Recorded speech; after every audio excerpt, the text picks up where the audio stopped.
हमारे बीच बैठे हुए संसद में मेरे साथी,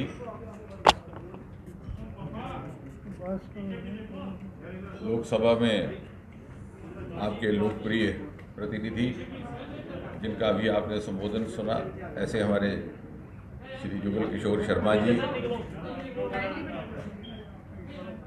राज्यसभा में हमारे बड़े वरिष्ठ नेता, जम्मू का प्रतिनिधित्व करने वाले शमशेर सिंह मनहास जी,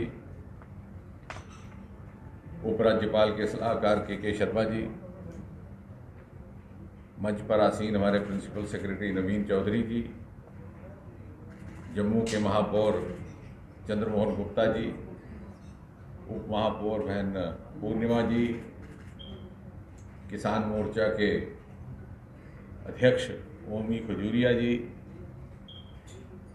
हमारे अभी 3 किसान मित्र जिनकी आपने अनुभवों पर आधारित विवरण सुना, ऐसे इंद्रजीत सिंह जी, बहन बलबीर कौर जी, सुशांत जी, यहाँ पर कोरोना के बावजूद इस भारी संख्या में आपकी उपस्थिति इस बात का प्रमाण है कि इस विषय में कितनी रुचि समाज में जागृत हुई है। और साथ ही हमारे मीडिया के दोस्त जो हमारा माध्यम भी हैं लोगों तक हर विषय का विश्लेषण पहुंचाने का और उनको इस बात से परिचित करने का कि क्या सच है और क्या झूठ। अपनी बात रखने से पहले आपको थोड़ा सा पीछे ले जाऊंगा। अगर आप स्मरण करें तो 26 मई 2014 को आज से लगभग 6.5 वर्ष पूर्व जब पहली बार प्रधानमंत्री नरेंद्र मोदी जी के नेतृत्व में हम में से कुछ साथियों ने शपथ ग्रहण किया था, तो प्रधानमंत्री का जो आरंभिक बयान था उसमें उन्होंने एक वाक्य कहा था। उन्होंने कहा था, मेरी सरकार गरीब को समर्पित है। मैं नहीं कह सकता उस बात को कितनी गंभीरता से सुना गया होगा, उस पर विश्वास किया भी गया होगा कि नहीं किया गया होगा, क्योंकि एक बड़ा निराशावाद का वातावरण था देश में। आम नागरिक में सिनिसिज्म भी था, जो शायद अब भी कहीं तक है, लेकिन उसका स्तर कम हो गया। और आम आदमी भी ये समझता था कि नेता आते हैं, भाषण देते हैं, शाम तक नेता भी भूल जाता है कि उसने सुबह क्या भाषण दिया, और जनता भी उसको गंभीरता से ना लेते हुए भूलना ही मुनासिब समझती है। लेकिन ये धरती से आई हुई सरकार थी, धरती के अनुभवों को झेल करके, धरती की कठिनाइयों को झेल करके, और इसलिए संकल्प से सिद्धि की यात्रा उसी प्रण के साथ, निरंतरता के साथ जारी रही 6 वर्ष। और आज अगर हम मुड़ के देखें तो मैं काफ़ी विश्वास के साथ ये कह सकता हूं कि we stand vindicated, if not wholly, to a very great extent we have walk the talk. और मैंने उस दिन शपथ ग्रहण के दिन एक छोटा सा लेख लिखा था, सनराइज एट सनसेट, क्योंकि लगभग 6 बजे के करीब हमारा शपथ ग्रहण हो रहा था। अंधेरे के साए लंबे होने लगे थे, सायंकाल का समय था। अचानक मानो सारा विश्व जगमगाना था, इतने सारे टेलीविजन रोशन हो गया। I think the most widely watched oath ceremony in the world. और वो उजाला प्रतीक था उस नए आशावाद का।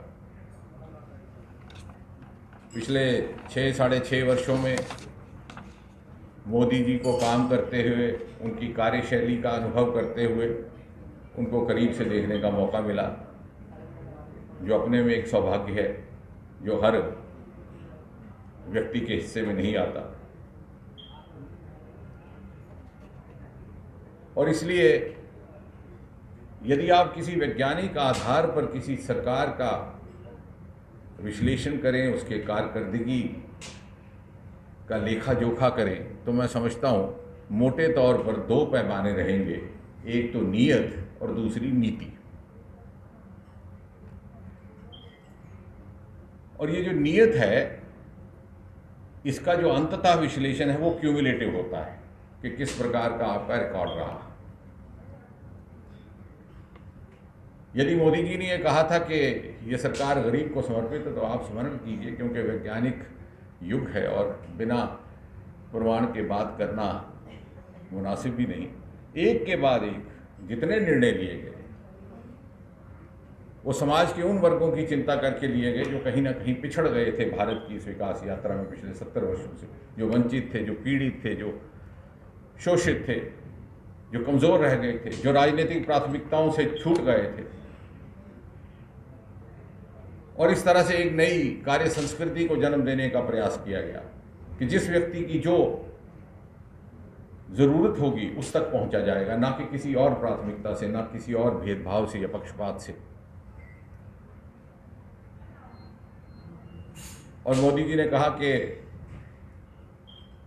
जो क्षेत्र पिछड़ गए हैं उनको भी हमने विकसित करके बराबर के स्तर पर लाना है। और जब मुझे पूर्वोत्तर की जिम्मेवारी दी तो सच पूछिए तो उससे पहले मैं कभी पूर्वोत्तर गया नहीं था, मुझे उसका कोई परिचय नहीं था, ना किसी व्यक्ति से वहाँ पर मेरी जान पहचान थी।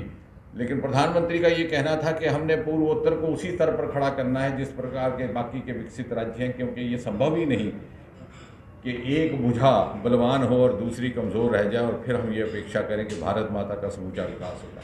पर आज 6 वर्ष के बाद north east is quoted as a model of development. ये बात मैं इसलिए रख रहा हूँ कि नीयत की जहाँ तक बात है, उसका प्रश्न है, it has been tested more than once. एक छोटा सा उदाहरण ये भी है कि मिजोरम एक राज्य है, केवल 10 लाख उसकी जनसंख्या है। ये प्रश्न आया कि सिट्रस फ्रूट पार्क बनाना था, ये किसानी के विषय से ही जुड़ा है। आजकल फ्रूट पार्क तो बनते हैं, लेकिन पश्चिम में स्पेशलाइज्ड फूड पार्क बनने का एक सिलसिला शुरू हो गया है। Apple fruit park, strawberry fruit park, mango park. तो सिट्रस फ्रूट पार्क की जो महारत है वो इजराइल को हासिल थी। जब मैंने इजराइल के एम्बेसडर साहब से बात की, क्योंकि उनका तो रिटायर हो गए, उनका काफ़ी लंबा चौड़ा संबंध रहा भारत से, उनकी धर्मपत्नी भी यहाँ एक ब्लास्ट में चल बसी थी, तो उन्होंने कहा कि मुझे लगता है कि मिजोरम उपयुक्त जगह रहेगी because of the agricultural produce from that land. और 10 लाख के एक राज्य में हमने उपमहाद्वीप Bharat, first of the kind in the Indian सब कॉन्टिनेंट, न केवल भारत, फ्रूट पार्क स्थापित किया। एक एमपी जीत करके आता है वहाँ से, ना वो सरकार बना सकता है, ना वो सरकार बिगाड़ सकता है, लेकिन उसकी परवाह नहीं की। एक नई कार्य संस्कृति, एक नई कार्यशैली को जन्म देने का प्रयास किया गया है। वरना जो मंत्री बनता था वो सोचता था कि पहले मेरे घर में रेलगाड़ी पहुंचे अगर मैं रेल मंत्री हूं, और अगर मैं कृषि मंत्री हूं तो पहले मेरे भाई को मंडी मिल जाए। तो इसलिए मुझे लगता है कि इस नीयत पर शंका करना सरकार के साथ नहीं, अपने आप से अन्याय है। क्योंकि एक न्यायपूर्ण व्यवस्था जो हमारे लिए हर प्रकार की सुविधा और आवश्यकता की पूर्ति करने का प्रयास कर रही है, उसके कार्य में बाधा डालना। और जहां तक नीति का संबंध है, नीयत से ही नीति बनती है।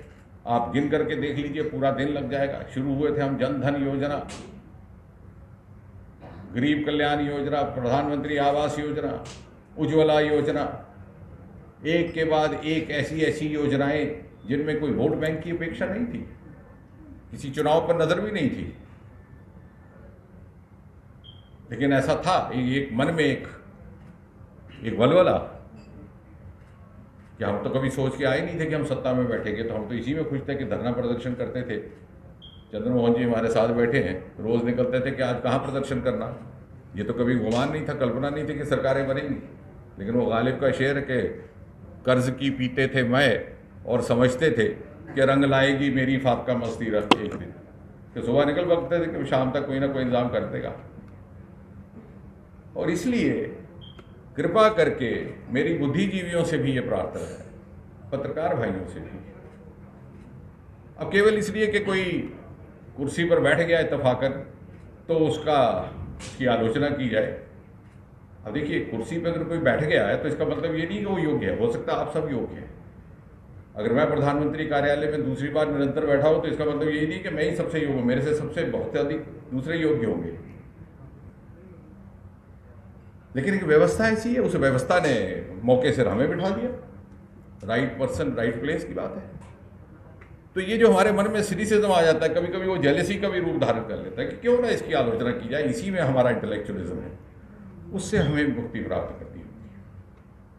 और जहाँ तक किसानों का संबंध है, यदि किसानों की योजनाओं का ही आप उल्लेख करें तो देखिए पिछले 5-6 वर्ष में क्या क्या हुआ। प्रधानमंत्री किसान सम्मान निधि, नाम रखा गया सम्मान निधि कि किसान को सम्मान दिया जाए। प्रधानमंत्री किसान कार्ड, प्रधानमंत्री फसल बीमा योजना, हुआ था आज तक कभी? Urea coated, neem coated urea, soil health card,